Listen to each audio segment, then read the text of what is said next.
नमस्कार दोस्तों, जय महाराष्ट्र। जागो इंडिया जागो में आपका फिर से एक बार हार्दिक स्वागत है। तो दोस्तों, कल हमने एनेक्सर 5 मतलब परिशिष्ट 5 का के विषय में जाना। उस अध्याय में हमने सीखा कि परिशिष्ट 5 क्या है। और परिशिष्ट 5 आपके लिए एकदम इम्पोर्टेंट डॉक्यूमेंट, इम्पोर्टेंट एनेक्सर है, जिसके अंदर आप पता कर सकते हैं कि कब क्या हुआ था। मतलब सोसाइटियों के विषय में है कि सोसाइटियों ने पहली सभा कब ली, उस सभा में कितने लोग आए, प्रस्ताव किसने पास किया, मतलब किसने ये प्रस्ताव डाला और किसने मान्यता दी, कितने लोगों ने विरोध किया। ये सब चीज़ें आप उसमें जान सकते हैं। उसमें जो आपके मुख्य प्रवर्तक हैं, जो अनुमोदक है, जो सूचक है, उनका उस लिस्ट में रजिस्टर में साइन सिग्नेचर कितने नंबर पे किया उसका डिटेल देना है। फिर इनका एनेक्शन में नंबर कौन सा वो देना है। ये चीज़ें हैं, ये चीज़ें समाविष्ट है। तो उसके विषय में हम बाद में बात करते हैं। पहले हम ले लेते हैं एनेक्सर 6, एनेक्सर 6, एनेक्सर 6, परिशिष्ट 6। अब परिशिष्ट 6 है जो स्लम रिहेबिलिटेशन स्कीम, मतलब स्कीम को इम्प्लीमेंट करने के लिए जो इनके डॉक्यूमेंट्स है डेवलपर आर्किटेक्ट द्वारा सबमिट किया जाता है। और ये चीज़ तो आप लोग जानते हैं कि वहाँ पे क्या क्या सबमिट होता है। तो उसके लिए एनेक्सर 6 है। अब एनेक्सर 6 में पहले आपका slum location plan, slum location area, municipal ward number और जो प्रपोज सोसाइटी उसका नाम, उसका टेलीफोन नंबर है तो वो। फिर दूसरा डेवलपर का एड्रेस, डेवलपर का टेलीफोन नंबर, ईमेल आईडी। फिर उसी तरह आर्किटेक्ट है, आर्किटेक्ट का नंबर, टेलीफोन नंबर, उसका एड्रेस और उसका ईमेल आईडी। फिर चौथा survey number, CTS number, final plot number, village और नेम ऑफ रोड, मतलब कौन सा रोड कहाँ आता है, क्या है उसका पिन कोड, मुंबई जो पिन कोड आता है मुंबई नंबर, वो चीज़ आएगी। फिर उसके बाद आता है डीपी रिमार्क। डीपी रिमार्क में 1991 तो अभी ख़त्म हो चुका है, 2034 आया है, तो उसके हिसाब से जो वैलिड है वो सबमिट करना है। तो अभी तो ये 2034 का ही सबमिट होगा। फिर एई सर्वे, एई सर्वे का रिमार्क। अब एई सर्वे का रिमार्क क्या है, इस चीज़ को आपको समझना चाहिए। असिस्टेंट इंजीनियर सर्वे, अब ये बैठते कहाँ हैं, ये बहुत इम्पोर्टेंट है। ये बैठते कहाँ हैं, ये बहुत इम्पोर्टेंट है। तो असिस्टेंट इंजीनियर जो सर्वे है वो बिल्डिंग प्रपोजल, बीएमसी की जो बिल्डिंग प्रपोजल डिपार्टमेंट है, उस डिपार्टमेंट में उनका एक ऑफिस होता है। और एई सर्वे का काम क्या है कि भैया ये एरिया फनल जोन में आती है, फनल जोन में इसकी हाइट क्या है, और ये एरिया सीआरजेड है, एमओएफ के अंडर में आती है। ये सब डिटेल्स रिमार्क उनका होता है, किसका, एई सर्वे का। तो वो रिमार्क देते हैं कि भाई ये चीज़ आपको एनओसी मैंडेटरी है, ये एनओसी आपको लेना है। तो एई सर्वे के बारे में शायद आपको पता ही नहीं होगा। तो एई सर्वे के बारे में अगर आपको मालूम पड़ना है तो आपके इलाके की जो बिल्डिंग प्रपोजल डिपार्टमेंट है बीएमसी का, जहाँ पे प्राइवेट बिल्डिंगों का जो प्लान वगैरह एक्सेप्ट होता है, उनका प्रपोजल एक्सेप्ट होता है, वहाँ से उनको मंजूरी मिलती है। उस डिपार्टमेंट एई सर्वे डिपार्टमेंट स्थापित किया गया है, वहाँ से उनको एनओसीज लेनी पड़ती है। फिर उसके बाद आपका आया एई मेंटेनेंस। एई मेंटेनेंस का रिमार्क होता है रोड के स्टेटस के लिए, जो एक्सेस प्रॉपर्टी है उसके बारे में एई मेंटेनेंस का होता है। तो एई मेंटेनेंस अपना रिमार्क देंगे। एई मेंटेनेंस बैठते हैं आपके कंसर्न वार्ड में, जो आपके वार्ड है बीएमसी की, उसके अंदर एई मेंटेनेंस है, तो उनका रिमार्क लगता है। फिर उसके बाद आपका जो प्लान है उसके अंदर स्लम प्लान हो गया, डीपी प्लान हो गया, फिर सिटीज़ प्लान हो गया, डीपी रिमार्क हो गया, उसके बाद सिटी सर्वे का प्लान, फिर उसके बाद आपका स्लम बाउंड्री डिमार्केशन का प्लान। ये सब चीज़ें सर्वे करना पड़ता है, करता है डेवलपर और आर्किटेक्ट। और ये का जो स्क्रूटनी है वो deputy director town planning department, जो एसआरए में टाउन प्लानिंग डिपार्टमेंट है, उनके द्वारा किया जाता है। वो वहाँ से क्लियरेंस देंगे कि भाई हाँ इन्होंने सब एनओसीज वगैरह क्लियर किया है, यहाँ पे क्या है, उस क्लियरेंस के बाद ही आगे इनके प्रपोजल जाते हैं। तो ये है एनेक्सर 5, अरे सॉरी एनेक्सर 6। जो कि एनेक्सर 6 महत्वपूर्ण भी है। इसके अंदर आपकी जो एरिया की स्टेटस है, आपके एरिया के जो रोड्स बाउंड्रीज है, क्या कौन कौन से रोड्स लगते हैं, कौन से रोड वाइंडिंग में हैं, फिर उसके बाद एरिया सीआरजेड में आता है या नहीं आता है, फनल जोन आता है, इसकी जानकारी लेना है तो आपको deputy director town planning department में आपको आरटीआई करना पड़ेगा कि भैया एनेक्सर 6 के हिसाब से आपका जो एनओसी दी गई है उसका डिटेल्स हमें दीजिए। समझ रहे हैं? तो इन चीज़ों पे आपकी कार्रवाई होती है। अब ये आप समझ लीजिए कि आपको हमने annexure 1, annexure 2, annexure 3, annexure 4, annexure 5, annexure 6, ये समझ लीजिए संपूर्ण हिस्सारे है इसके अंदर। जो डेवलपर्स को क्या क्या डॉक्यूमेंट सबमिट करने पड़ते हैं, सोसाइटी को क्या क्या डॉक्यूमेंट सबमिट करना पड़ते हैं। अब इन्हीं चीज़ों से अनभिज्ञ आप रहते हैं। अब इसके अंदर जो एनेक्सर 1 स्टेटस ऑफ लैंड, जमीन का अस्तित्व क्या, एनेक्सर 2 झोपड़ी धारकों की यादी, एनेक्सर 3 कैपेबिलिटी ऑफ डेवलपर, विकासक की आर्थिक क्षमता, एनेक्सर 4 ऑनर ऑफ लैंड, जमीन का मालिक कौन, एनेक्सर 5 योजना इंप्लीमेंट होने के पहले सोसाइटी की जो पहली मीटिंग हो उसका पूरा वृत्तांत, वो एनेक्सर 5। अब एनेक्सर 6 मतलब स्लम रिहेबिलिटेशन स्कीम, इनके अंदर जो गवर्नमेंट के डॉक्यूमेंट्स हैं वो सब चीज़ों का उनको क्लियरेंस करना पड़ता है, इनको रिमार्क्स लेना पड़ते हैं। उस रिमार्क्स का मतलब होता है कि जो बेई सर्वे रिमार्क्स देंगे कि भाई ये डेवलपर को कौन कौन से डिपार्टमेंट से एनओसी लेना पड़ेगा। अब आप समझ लीजिए रिमार्क का मतलब क्या होता है। रिमार्क का मतलब होता है टिप्पणी, कि वो अपना रिमार्क देंगे कि भाई डेवलपर में यहाँ पे समझो फनल जोन में आ रहा है तो उसको एविएशन का एनओसी लेना पड़ेगा, यहाँ पे सीआरजेड आ रहा है तो एमओईएफ से एनओसी लेना पड़ेगा,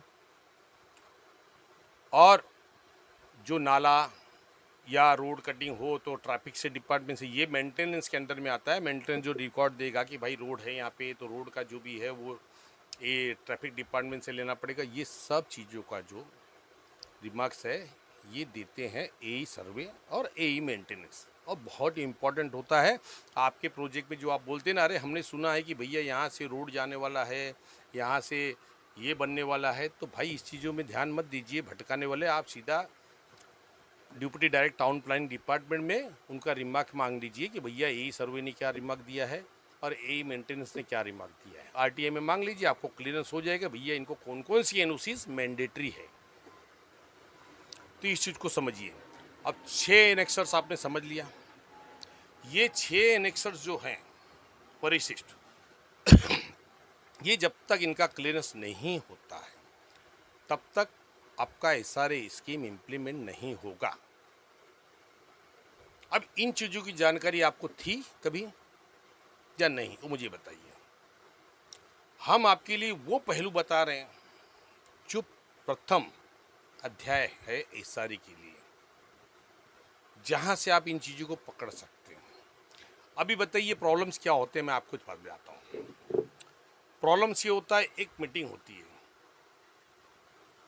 एनेक्सर 5 के विषय में बात कर रहा हूँ मैं। एक मीटिंग होती है, सर्वसाधारण सभा होती है, उसके अंदर लोगों को बुलाया जाता है, कुछ बाहरी लोगों को बुलाया जाता है, वहाँ पे वीडियो सेटिंग है, मान्यता ली जाती है, सहमति दर्शाई जाती है, और वहाँ पे जो ये रेजुलेशन है, ठहराव प्रस्ताव को मंजूर किया जाता है, और मंजूर करने के बाद वो वहाँ पे सबमिट किया जाता है कि भैया हमारा हो गया, हमने इस बिल्डर को एक्सेप्ट कर लिया है, हमने आर्किटेक्ट को चुनाव कर लिया है, हमने आर्किटेक्ट का चुनाव कर लिया, और हमें यहाँ पे एसआरए की मंजूरी दी जाए। अब होता क्या है, अब ये सबसे बड़ा गहन विषय है। गहन विषय ये है कि क्या आपके एरिया का जो चीफ प्रमोटर उस समय बना था, जिसका एनेक्सर 2 में नाम ही नहीं था, तो उन्होंने मीटिंग कैसे लगाई? उन्होंने मीटिंग कैसे लगाई,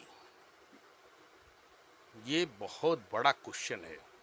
कि जो आदमी आपके एरिया से रिलेटेड ही नहीं है, जो व्यक्ति आपके एरिया का है ही नहीं, जो व्यक्ति का नाम एनेक्सर में नहीं है, वो चीफ प्रमोटर कैसे बन सकता है? मुख्य प्रवर्तक कैसे बन सकता है। ऐसे ही हमारे एक सब्सक्राइबर आए थे, उनका भी यही मैटर्स था। मैंने बोला सर एनेक्सर 5 निकालिए, एनेक्सर 5 में डेट बताएगा ना भैया इस डेट को मीटिंग हुई थी। तो उस डेट की मीटिंग में ये बंदा वहाँ पे जब नाम नहीं था एनेक्सर में, तो ये क्या कर रहा था वहाँ पे। ये सबसे बड़ा विषय है, क्योंकि यहाँ पे अधिकारियों ने गोल किया, गोल माल किया।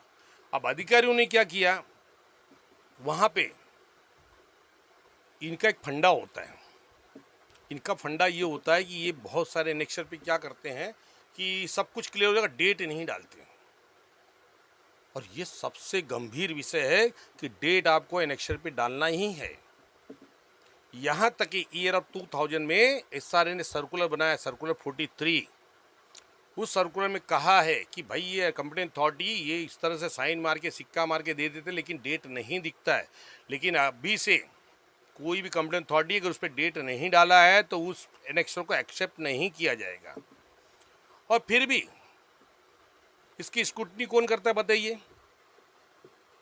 अब आप बताइए स्क्रूटनी कौन करता है इसकी, एनेक्सर की स्क्रूटनी कौन करता है। मैंने बताया ना एनेक्सर 2 के अंदर कौन स्क्रूटनी करता है, डिप्टी कलेक्टर एसआरए।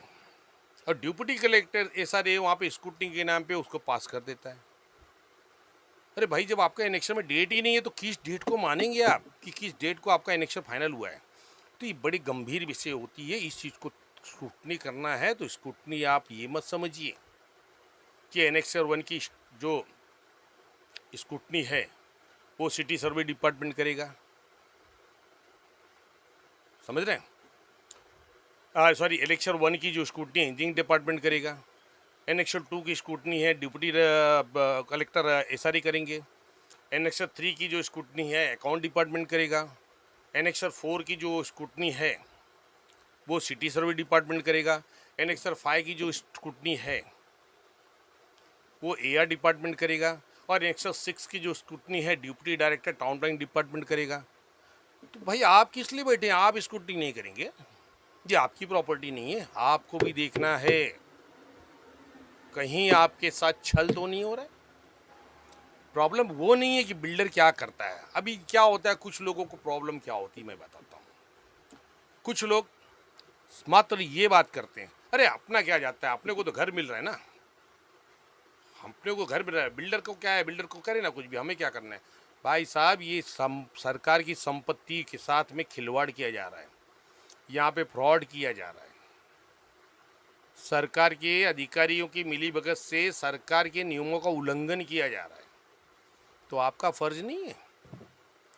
तो सर एक बात बताइए, भारत देश के संविधान में ये अनुच्छेद 51 क्यों बनाया गया है, क्यों बनाया, बाबा साहेब आम्बेडकर ने क्यों डाला वहाँ पे कि प्रत्येक भारतीय नागरिक का कर्तव्य से बंधा हुआ है।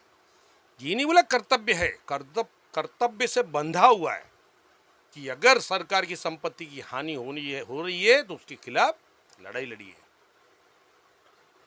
तो मतलब आप भारतीय नहीं है, आप अपनी सरकार की संपत्ति की रक्षा नहीं करेंगे। वाह, अजीब नहीं लगता। मतलब हम यहाँ पे महाराष्ट्र में क्या कर रहे हैं, हमें महाराष्ट्र में रहते हैं, महाराष्ट्र की जो सरकारी ज़मीनें हैं उसको बचाना है हमें। आज क्या हो रहा है, सुंदरीकरण के नाम पे पूरा एरिया तहस कर दिया जा रहा है, गंदगी का ढेर लग रहा है। तो क्या आप चाहते हैं हमारा महाराष्ट्र गंदा हो? हमें महाराष्ट्र से गंदगी दूर भगाना है। महाराष्ट्र को सिर्फ भारत के इसमें नहीं, पूरी दुनिया में सबसे श्रेष्ठ बनाना है, क्योंकि ये हमारा महाराष्ट्र है। तो दोस्तों समझिए,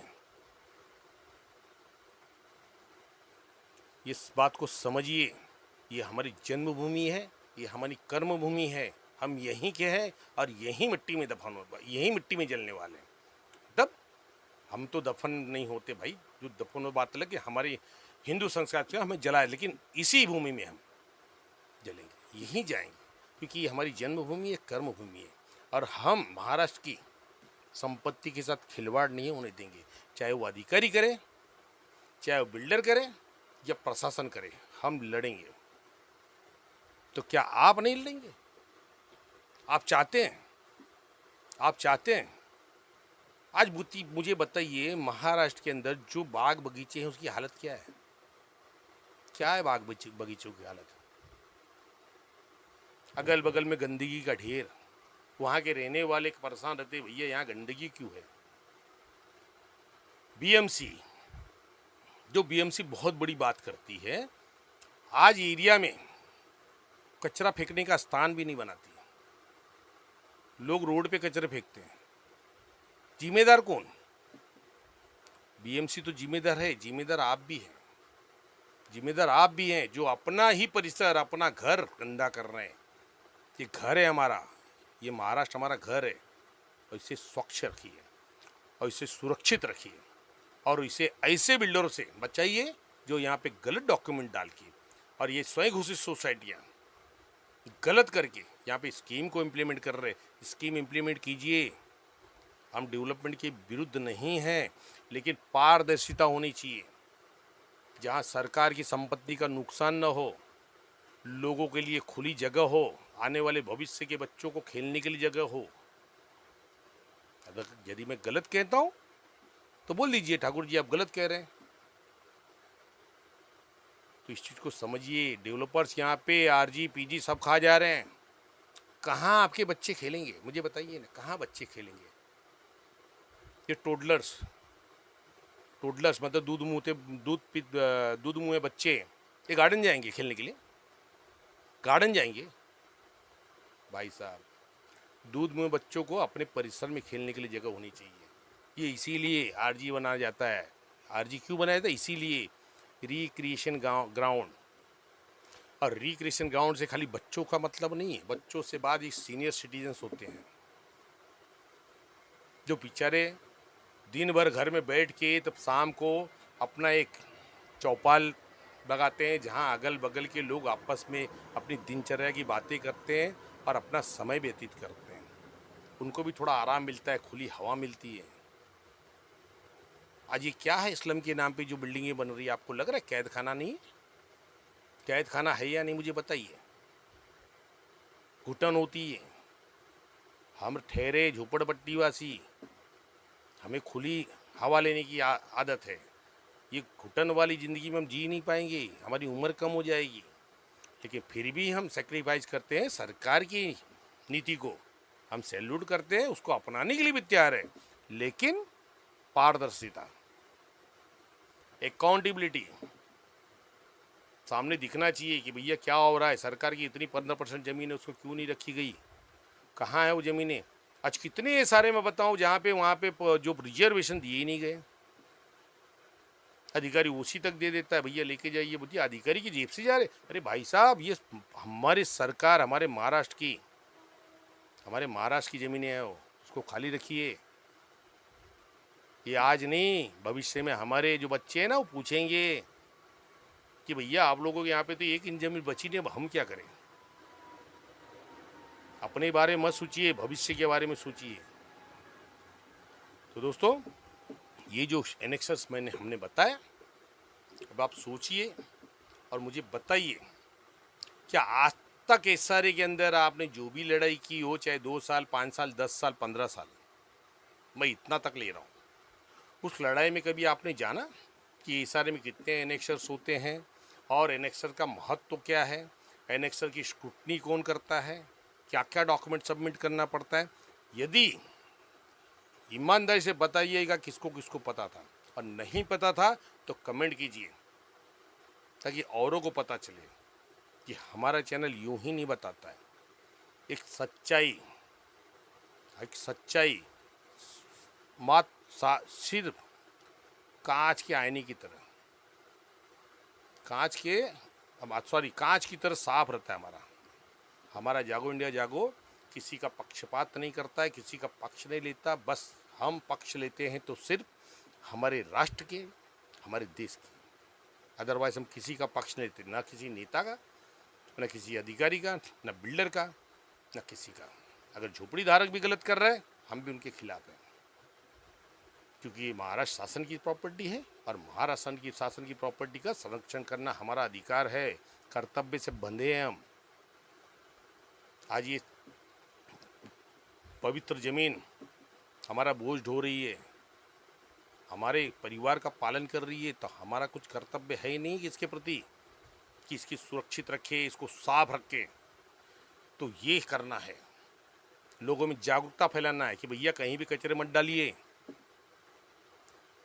कहीं भी कचरे मत डालिए, साफ सफाई रखिए, जहाँ कचरा डालने का स्थान है वहीं डालिए।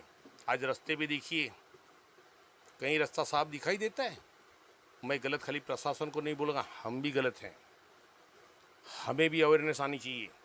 हम अगर चाहें ना तो इस महाराष्ट्र को एक सुंदर महाराष्ट्र बना सकते हैं। तो दोस्तों, वीडियोस लंबी हो रही है और आप समझिए, क्योंकि ये हमारी जन्मभूमि है, कर्मभूमि है, हम यहीं के हैं और इसको साफ रखना हमारी जिम्मेदारी है। तो दोस्तों, और लोगों को भी जागरूक कीजिए, आप भी जागरूक कीजिए। बने रहिए जागो इंडिया जागो के साथ में। मिलते हैं नेक्स्ट वीडियो में किसी और विषय पे। धन्यवाद। जय हिंद, जय महाराष्ट्र।